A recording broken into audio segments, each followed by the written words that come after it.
Welcome to UATV. One nation one election దీన్ని అమల్లోకి తీసుకురావాలని మోడీ సర్కార్ తీవ్ర స్థాయిలో శ్రమిస్తోంది.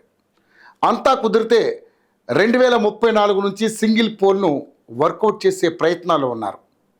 ఇంతవరకు బాగానే ఉంది, కానీ ఇక్కడే కొన్ని సందేహాలు వ్యక్తమవుతున్నాయి. ఇంతకీ జమిలీ వస్తే ఏ ఏ రాష్ట్రాల్లో పదవీకాలం కట్ ఆఫ్ అవుతుంది?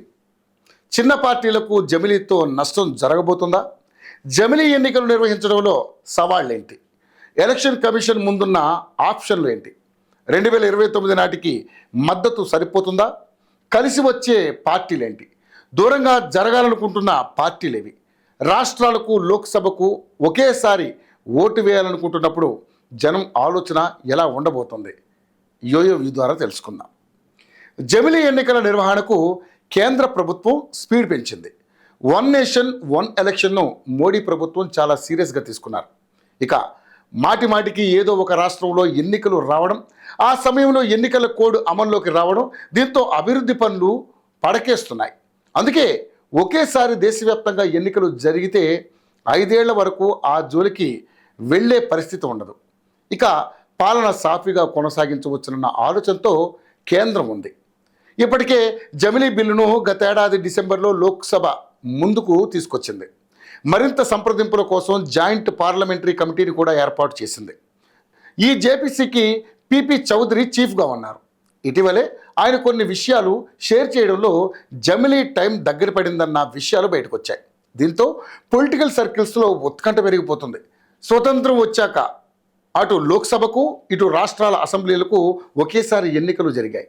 అయితే ప్రభుత్వాలు కూలిపోవడం, రద్దవడం వంటి చర్యలతో మొత్తం ప్రాసెస్ మారిపోయింది. ఏదో ఒక ఏడాది ఏదో ఒక రాష్ట్రంలో అసెంబ్లీ ఎన్నికలు చాలా కామన్ అయ్యాయి. దీంతో ఎప్పుడు చూసినా భారత్లో ఎన్నికల వాతావరణమే కనిపిస్తోంది. ఇది టిపికల్గా మారిపోతుందన్న వాదనలు పెరిగాయి.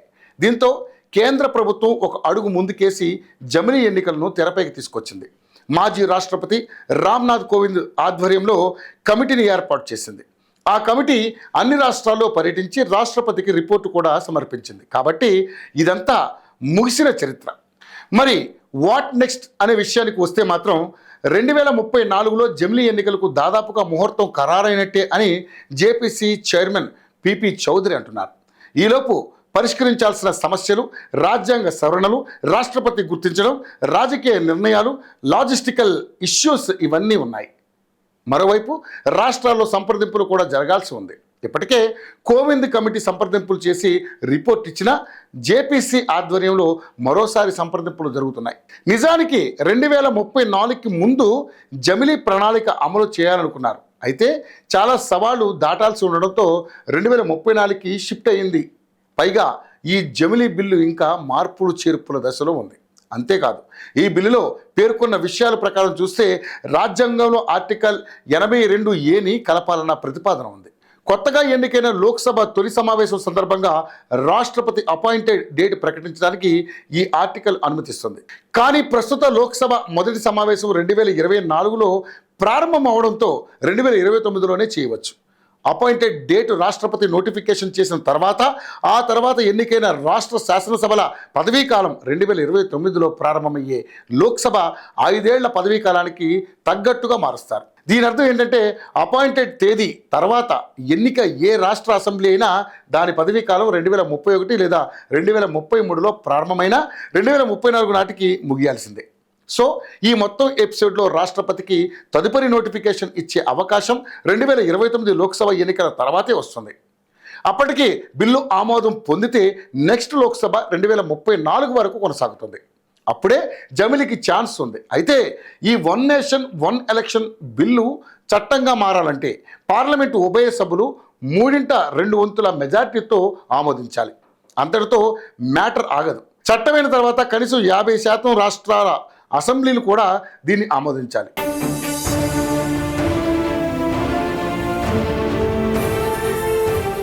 అయితే ఈ విషయంలో ఎన్డీఏ ఎక్కువ రాష్ట్రాల్లో అధికారంలో ఉంది. ఆ పని సులువు అవుతోంది. 20 రాష్ట్రాల్లో ఎన్డీఏ పార్టీలు అధికారంలో ఉంటే ఇండియా బ్యాక్ 10 చోట్ల అధికారంలో ఉంది. ప్రస్తుతం ఎన్డీఏకి లోక్సభలో 292 సీట్లు, రాజ్యసభలో 129 సీట్లు ఉన్నప్పటికీ బిల్లును ఆమోదించడానికి అవసరమైన 3/2 మెజార్టీ లేదు. లోక్సభలో 364 సీట్లు, అలాగే రాజ్యసభలో 164 సీట్లు అవసరం. కానీ ఇప్పుడు ఎన్డీఏకు ఆ బలం లేదు. దీంతో నరేంద్ర మోదీ ప్రభుత్వానికి ఇండియా కూటమి పార్టీలు అలాగే తటస్థ పార్టీల మద్దతు అవసరం. మరి అవి ఎంతవరకు సపోర్ట్ చేస్తాయన్నది కీలకంగా మారుతోంది. జాతీయ ప్రయోజనాల గురించి ఆలోచించే పార్టీలు బిల్లుకు మద్దతు ఇస్తాయని ఎన్డీఏ నేతలు లెక్కలు వేసుకుంటున్నారు. అయితే లోక్సభతో పాటే ఎన్నికలు ఉన్న రాష్ట్రాలకు ఈ జమిలీతో పదవీ కాలానికి వచ్చిన ఇబ్బంది ఏమీ లేదు. కానీ వెనక ముందు ఎన్నికలు జరిగే రాష్ట్రాల్లోనే పరిస్థితి మారబోతుంది. అంటే 2026, 2027, 2028లో జరిగే రాష్ట్రాల అసెంబ్లీ 5 ఏళ్లు ప్రశాంతంగానే ఉంటుంది. ఆ తర్వాతే కథ మారుతుంది. అంటే 2027లో అసెంబ్లీ ఎన్నికలు జరిగితే ఆ టెన్యూర్ 2032లో ముగుస్తుంది. అంటే 2034లో జమిలీ వస్తే 2 ఏళ్లకే పదవీ కాలం ముగిసిపోతుంది. అంటే 2032లో ఎలక్షన్ జరిగితే 2034లో డిజాల్వ్ కావాల్సిందే అన్నమాట. సో అక్కడ కొంచెం ఇబ్బందికర పరిస్థితులు ఉంటాయి. ఇక 2033లో రాష్ట్రాల అసెంబ్లీలకు ఎన్నికలు నిర్వహించాల్సి వస్తే అప్పుడు ఏం చేస్తారన్నది ఇంట్రెస్టింగ్గా మారుతోంది. ఆపద్ధర్మ సీఎంగా ప్రకటించి ఏడాది కొనసాగిస్తారా, లేదంటే రాష్ట్రపతి పాలన విధిస్తారా అన్నది కీలకంగా మారింది. ఎందుకంటే ఏడాది వ్యవధిలోనే 2 సార్లు ఎన్నికలు అంటే ఖర్చు భారమే, ఓటర్లకు కూడా ఇబ్బందికరమే. 2027లో గుజరాత్, హిమాచల్ ప్రదేశ్, ఉత్తరాఖండ్, యూపీ, పంజాబ్, మణిపూర్, గోవాలో ఎన్నికలు ఉన్నాయి. వీటి టెన్యూర్ 2032లో ముగుస్తుంది. అంటే 2 ఏళ్ల కోసం మళ్ళీ ఇక్కడ ఎలక్షన్ జరపాల్సి ఉంటుంది. ఇక 2028లో రాజస్థాన్, మధ్యప్రదేశ్, ఛత్తీస్గఢ్, తెలంగాణ, మిజోరాం అసెంబ్లీ ఎన్నికలు జరుగుతాయి. 2033 వరకు టెన్యూర్ ఉంటుంది.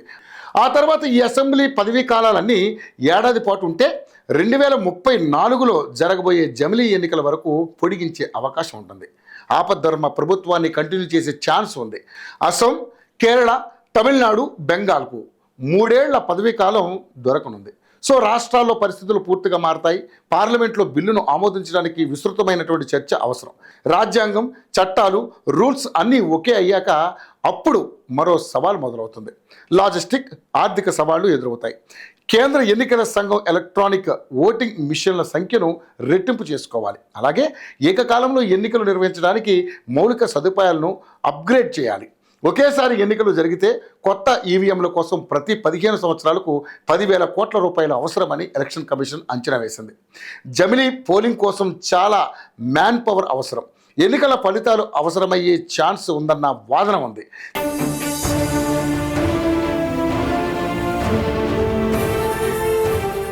చిన్న చిన్న ఎలక్షన్లకే హింస కట్టడి చేయలేని పరిస్థితులు కొన్ని రాష్ట్రాలు, ప్రాంతాల్లో ఉంటున్నాయి. అయితే 1 నేషన్ 1 ఎలక్షన్ ప్రతిపాదనను చాలా పార్టీలు వ్యతిరేకిస్తున్నాయి. ముఖ్యంగా ఇండియా కూటమిలోని పార్టీలు వద్దే వద్దంటున్నాయి. జమిలీ బిల్లు రాజ్యాంగ విరుద్ధమని కాంగ్రెస్ అంటోంది.